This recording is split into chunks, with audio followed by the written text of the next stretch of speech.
Howdy y'all. In this video today, I thought I would react to some interesting tweets I saw or I heard about GI conditions and medical conditions. Let's see exactly what is true and what is not true and what we can all learn about medical knowledge when it comes to hilarious, funny GI and poop tweets. Guys, let's talk about poop.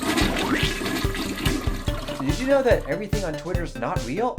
I had no idea. I thought everything on Twitter was real. It was a real thing. Oh my gosh. I am mind blown by this. My gosh, I cannot believe that.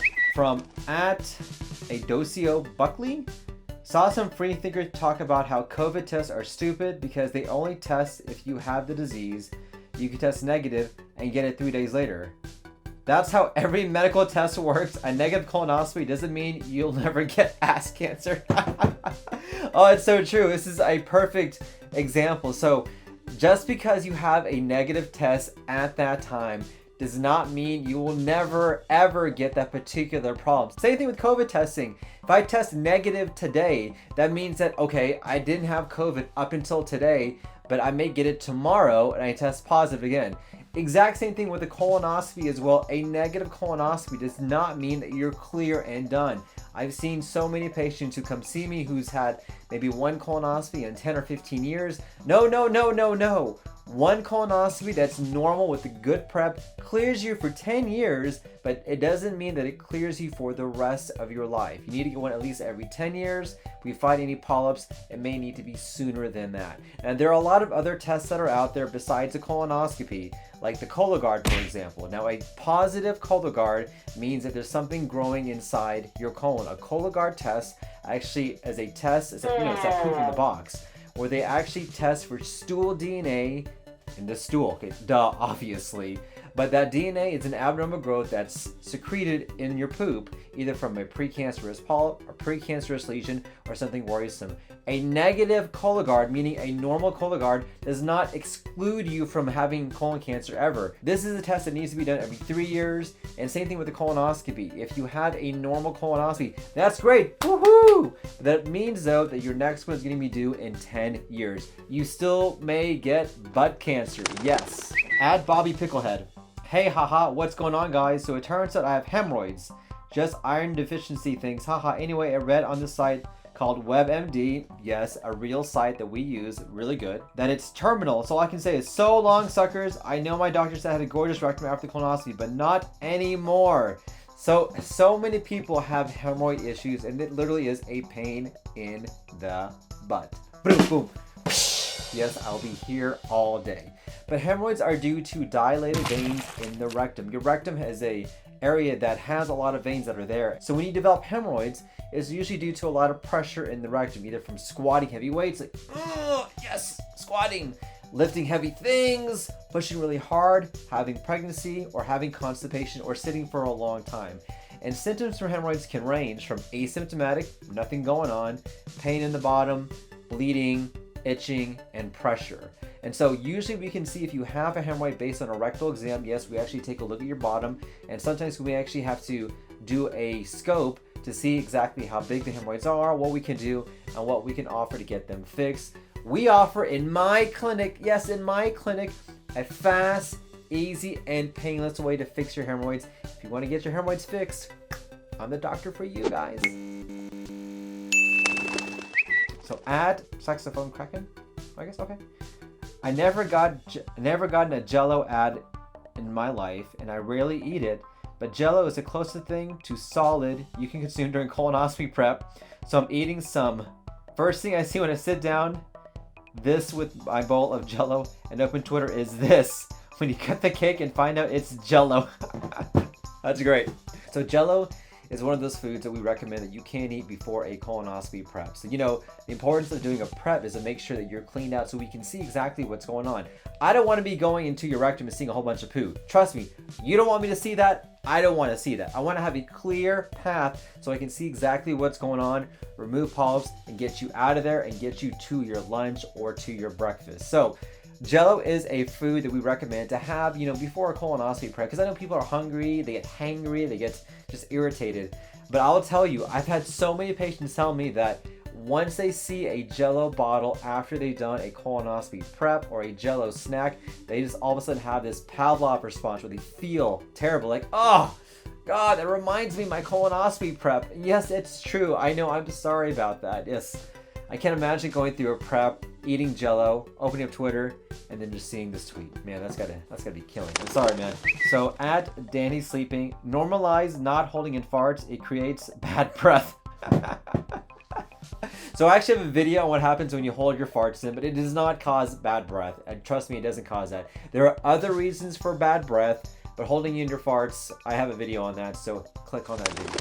When your partner farts in their sleep and you know it's gonna be bad.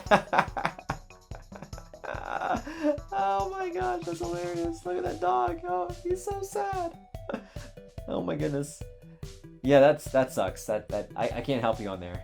Now, a lot of people are wondering, why their farts stink so bad. It's a very common question. I do have a video on this, so let me just say a couple things. Number one, farts are not supposed to smell good, okay? You're not supposed to have farts that smell like cologne, like perfume, or things like that. Now, there are a lot of reasons why your farts may smell worse than other people. You may have some foods that could be causing some irritation. Common foods include things like dairy, cheese, eggs, sometimes even bread can cause that as well. Sometimes if you have constipation and you have stool just kind of within your colon for a long time, that can fester and cause some gas to occur. For other people, they may have a condition called small intestinal bacterial overgrowth, or SIBO, which is an abnormal growth of bad bacteria that very commonly can cause bloating, gas ascension, and diarrhea, and cause a lot of gut issues to occur. A lot of different reasons, but keep in mind, your farts are not made to smell good. Popcorn is by far the healthiest snack. It builds bone, muscle, tissue, aids digestion, and is good for the teeth. Okay, I don't know about that. I don't know if it actually does build bone. I'm not sure exactly how popcorn can build bone. I'm not sure how popcorn can build muscle. I don't see a lot of bodybuilders having popcorn. Aids digestion. I don't think we have any evidence for that. In fact, corn is one of the foods that actually does not get digested. I see corn all the time in the colon when I do a colonoscopy. I see corn, I see gum, I see pills. There are all sorts of things that I see in the colon. Let me know in the comments down below if you want me to do a video on some of the craziest things I've seen on a colonoscopy. I can do that for you, but you have to let me know in the comments down below. At Gary GL1, simple breakfast tea this morning, quarter lemon and hot water, great for digestion, liver, and abundant health. Oh, he kills me, man. This kills me. All right, so let's kind of break the myth here. What is good for your liver? I can tell you what we don't have any evidence for: alkaline water, ginger, lemon water. There literally is no clinical evidence that having a hot lemon water is going to be good for your liver. It's going to detox you, make your liver all of a sudden good. Now, it may help out with digestion. Hot water does help out with cramping and gut issues. Ginger really helps out with that. There's good evidence for that. We have no evidence for any of these liver detoxes, liver cleanses, or just crap like that. Yes, exactly, it's what it is. It makes no sense whatsoever. In fact, I will tell you, I have had to send a number of patients for a liver transplant because of these detoxes that they take. Don't take a liver detox, don't take a liver herb, don't take some sort of cleanse to clean out your liver. That's exactly why you take a dump, guys. That is the ultimate detox. Don't fall for these scams. So at Skinny Recipes, chewing is crucial for proper digestion, and eating slowly is known to prevent common digestive issues such as indigestion, bloating, and gas. Yes, 100% true. 100% true. So one of the more common reasons people have a lot of bloating and gas is that they eat way too fast. And so you're just all of a sudden eating. But as you are eating, you are swallowing air, and that air can get trapped inside your gut and your stomach to make you feel bloated, distended, have a lot of gas. Very common problem people have, and they don't even realize it. Other things that can cause that too: drinking from a straw, having soda, having fizz, things like that. That's all going to produce a lot of gas and a lot of air. In fact, eating quickly as well will also make it more likely for you to eat more than what you should be, which can add to weight gain, gut issues, all sorts of problems. So one of the tips I recommend for my patients to help out with bloating is to slow down your eating. Savor the food. Eat it slowly. Take long bites. Enjoy your time. We need to sit down and enjoy the time with our food. This is going to help out with your reflux, your gut issues, and anything else that could be going on to help out with some of your problems you could be having. Alright guys, I want to thank you for watching this video. If you have some funny tweets you want me to comment on, let me know down below. I want to thank you guys for watching. I hope you guys have a happy day. Take care, everyone.